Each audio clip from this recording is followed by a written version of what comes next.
இந்த வீடியோ பார்த்துட்டு இருக்க எல்லாருமே எப்படி இருக்கீங்க? எல்லாரும் நல்லா இருக்கீங்களா? நம்ம உலக நாயகன் கமல் சாரோட தக் லைஃப் இந்த படத்துல இருந்து இப்போ என்ன அப்டேட் அப்படின்னா, இந்த படத்துல ஒரு முக்கியமான ரோல நம்ம கௌதம் கார்த்திக் அண்ணாவும் வந்து பாத்தீங்கன்னா அந்த படத்துல நடிக்கிறாரு.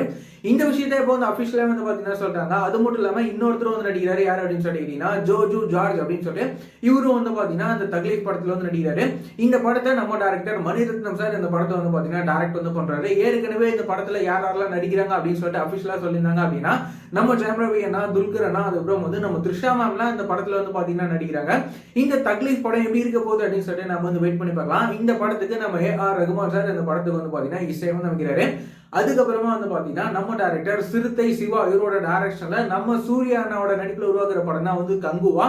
இப்போ இந்த கங்குவா படத்துல இருந்து என்ன அப்டேட் அப்படின்னா, இந்த படத்துக்கான ஷூட்டிங்கை நம்ம சூர்யா அண்ணா வந்து பாத்தீங்கன்னா முடிச்சிட்டாரு. இந்த விஷயத்த அவரே வந்து அபிஷியலா சோசியல் மீடியால அவரே வந்து பாத்தீங்கன்னா ஷேர் வந்து பண்ணியிருக்காரு. நம்ம சூர்யா அண்ணாவோட இந்த கங்குவா படம் வந்து பாத்தீங்கன்னா ஒரு மிக பிரம்மாண்டமா இந்த படம் வந்து உருவாகுது. நம்ம சூர்யா அண்ணாவோட இந்த கங்குவா படம் எப்படி இருக்க போகுது அப்படின்னு சொல்லிட்டு நம்ம வந்து வெயிட் பண்ணி பார்க்கலாம்.